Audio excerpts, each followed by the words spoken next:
Hi everybody, it's Phili from Create and Curator here. Today we are going to be talking sewing resolutions for 2022.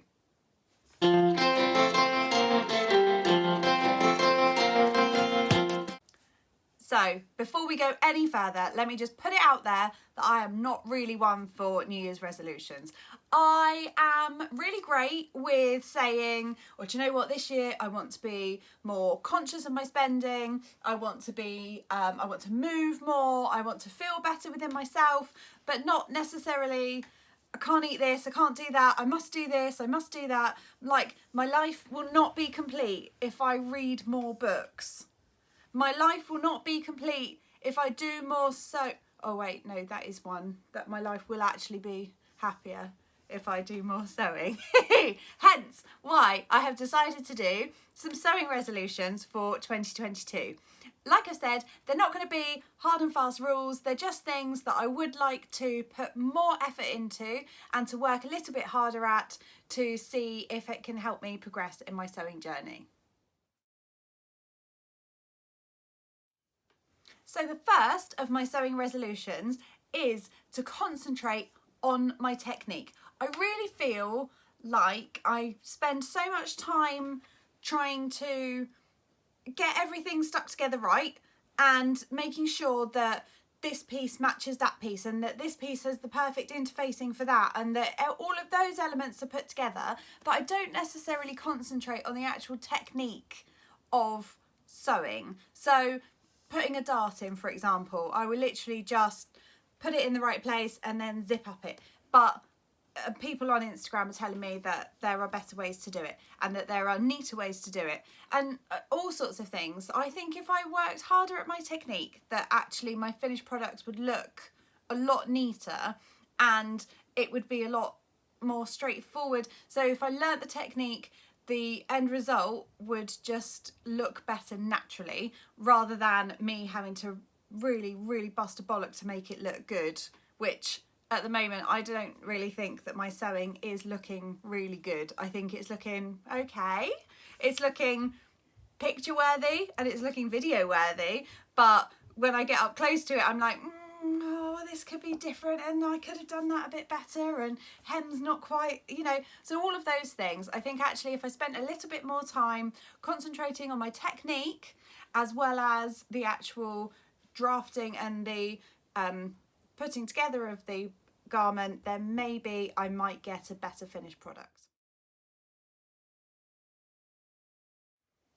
So my second one is to use newer and more modern patterns. So if you've been following me over the past year, then you'll know that I've been using a lot of McCall's patterns, Simplicity patterns. I've got a couple of new look ones that I've used and they're great. They're fantastic. I've got some lovely dresses out of them. However, I bought a sewing pattern the other day from Rosary Apparel called the Daisy dress, and it was brand new. It was released about 3-4 days before I bought it, and Janelle from Rosary Apparel, who I will tag somewhere, she's done such an amazing job of the fit of this dress, and it fits round the bust so nicely, and the darts and the pleats and everything, they're in just the perfect position for my body shape. And actually it's the first sewing pattern that I've used where I've gone, oh, it's not my body that's wrong, it's the pattern. Also might be my skills, but mainly it's the pattern. So the Simplicity and the McCalls and the new looks, fantastic, but they are designed for people who go out, then in, then out again. And as we all know, my friends, I go out, then out, then out. I am a rectangle. This is my shape and this is what I live with, and I'm fine with it. But it would be great if the sewing patterns could help reflect it. So I think that part of the reason why I'm getting dresses that don't quite fit perfectly here or don't quite fit perfectly there is one, because I don't yet know the technique to adjust them to different parts of my body. Resolution number one. And two, because I need to look at more modern patterns that are more suited to a modern body. So, number 4, to reuse, thrift and upcycle more fabrics. I was trying to read it back to front in the camera and it was really tricky to read. It just fallen out of my brain in the time I turned around. Wonderful. We all know that I love making things out of bed sheets, curtains, throws, old blankets, you name it. I will find it and I will cut holes out of it. I was watching Sound of Music the other day and I think that actually in my head, all the way up till adult age, in my head, I've just wanted to be Maria von Trapp because I've got the children, not quite 7, we'll work on that. I've got the obsession of making clothes out of curtains, and I always wanted to sing High on a Hill with a Lowly Goat Herd at every opportunity. So I think actually I wanted to be Maria von Trapp, and now I'm thinking about it. I should probably get some therapy for that.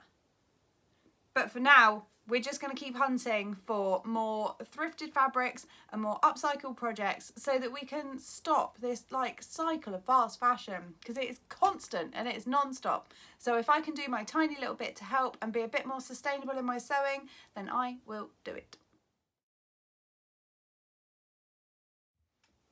Number 5, I think, because I've kind of lost count a little bit, is to learn and apply embroidery to my sewing projects. So I did a little bit of embroidery. Oh, I wonder if I've got the t-shirt to show you. Wait there. It hasn't made it to the iron yet, but I got one of these project kits from, where did he get it from? I think it was from Aldi for Christmas from dear hubby, because I asked for one. And you can just have a go at making some little embroidery pictures. Like, I've never done any embroidery at all. I've done cross stitch and obviously sewing, but I've never really done embroidery before. And even hubby was saying, well, what's the difference? And I was like, well, it's like painting, but with thread, I think. I think that's probably the best way to describe it, isn't it? So I have started embroidering. I've started doing that now, and I thought actually it would be really lovely if I did a couple of outfits. Like, imagine a really pretty sundress with just some little embroidered work down the sides or on the straps would be really, really pretty. Or like one of those massive collars. Massive collars are huge at the moment, aren't they? Like what I did there. So like a big collar with some embroidery on it as well. I thought that would look really, really pretty. And again, it's sort of working back to just practicing some more technique and taking some more time over my sewing and putting some more effort and love into it to make it even prettier. So I would like to try and do some embroidery and apply it to my sewing. Right, we have 2 left. The first one being to sew some more for my girls. Now, I have a 9-year-old and a 6-year-old, and I have a 13 and a 16-year-old as well, but they would not like me to sew for them. And that's fine. That's their preference. It's okay. Don't tell the 16-year-old, but he's getting something for his birthday. He doesn't know about it and he won't appreciate it. But I will need to do it for me rather than him. So what I would like to do is to do some more sewing for my 6-year-old and for my 9-year-old, because they absolutely adore wearing anything I make them. Absolutely anything. I made them some pyjamas because their Christmas pyjamas had to go away in the Christmas box. So I made them some new pyjamas over between Christmas and New Year, and they've not taken them off. They even went to the shops in them because they just love anything that mummy makes.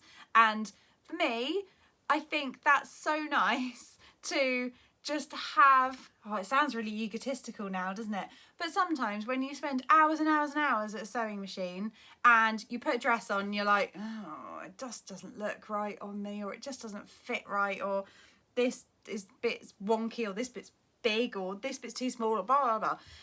To have them put it on, and if I go, oh, is the hem wonky on that? They go, don't care, and run off and love it. The gratitude is so nice, And actually it's really sort of empowering to want to try and do better and to try and sew more for them. So that's going to be one of my new resolutions, is to sew more for them. And the final one. Now, this is a bit of a scary one. So I'm going to see how the year pans out and how all the other New Year's resolutions go. And hopefully I will be able to sew a suit for either my husband or for my 16-year-old, or maybe both if I'm really good at it. So the last few months I've been dabbling in shirts. Oh, I love me a collar now. Oh, I thought I was rubbish at them, but it turns out that I just wasn't reading the instructions. Now, love it. I can get a collar on, I can do a placket. Oh, they're brilliant, absolutely fantastic, and really addictive as well. So now that I've sort of got confident with that, now, strangely, I'm feeling like I can be confident in anything and I could give suits a go. Now, my worry is that the fabric is very expensive, so if I do it wrong, it's going to be an expensive mistake. So I'm going to see how it goes throughout the year. My son will have his prom, it will be July, maybe June. No, July. I think it's in July. So I'm going to give it like 6 months and then we'll see whether I'm feeling confident enough to try and tackle a suit, and then maybe he might even let me do his suit for his prom. I mean, would you want to go to prom in a suit that your mum had made? Problem is that both of them are really, really tall and really, really skinny. So it's difficult for them to get good fitting stuff as it is. So the fact that I have the ability to make stuff that's a bit longer in the arm and a bit longer in the leg is really, really useful. Whether they want me to or not, well, that's a different matter. let's gloss over that and I'll just like work on them for the next 6 months, right? So those are my sewing resolutions for 2022. Right, can you believe even the word 2022 is freaking me out? How has that happened so quickly? That our last year is literally blink and it's gone. So hopefully I'm going to be able to get a lot done in 2022. I am going to be a bit more conscious with my YouTube as well. So I'm only going to be doing sew-alongs once a month. I'm going to be sharing plans and patterns and fabric and stuff like that.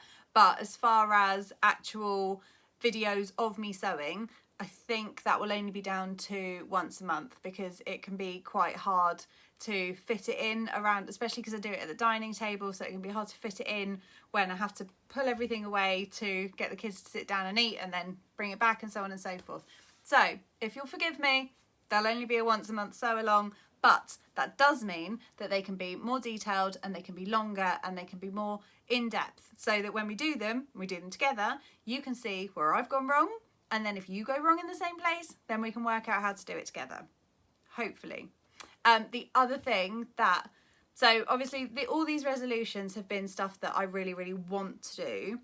If I had like a dream bucket list as well of things that I would like to do in 22, I would love to enter some competitions. I've found one already, a dressmaking competition, and it's got an upcycling category in it. And so I've already thought of a project for that. So I'm really, really excited. Plus it fits into my resolutions.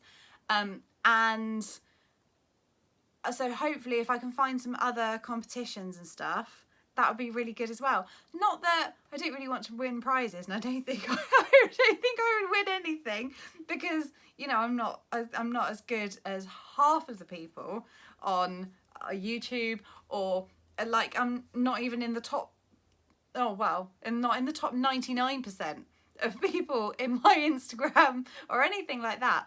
But it's kind of that accountability, isn't it? It's that having to, I've got to do a good job on this because lots of other people are going to be seeing it, and they're all going to know that it's been handmade, as opposed to the woman in Tesco's that gives you a sideways glance and goes, "That's that's a nice dress. Did you make it?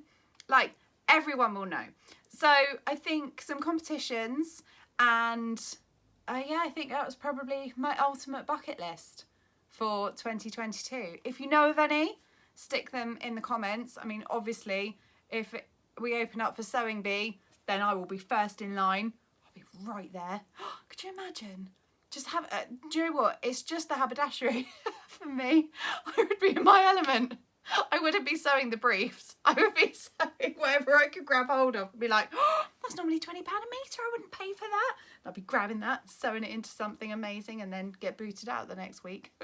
But hopefully that would be really, really good too. Okay, I have rambled enough. Thank you so much for listening to me. As ever, I would really, really love it if you could like and subscribe, and I will be here every single Friday, almost, for the whole of the year. I cannot wait to see you, and I will see you soon.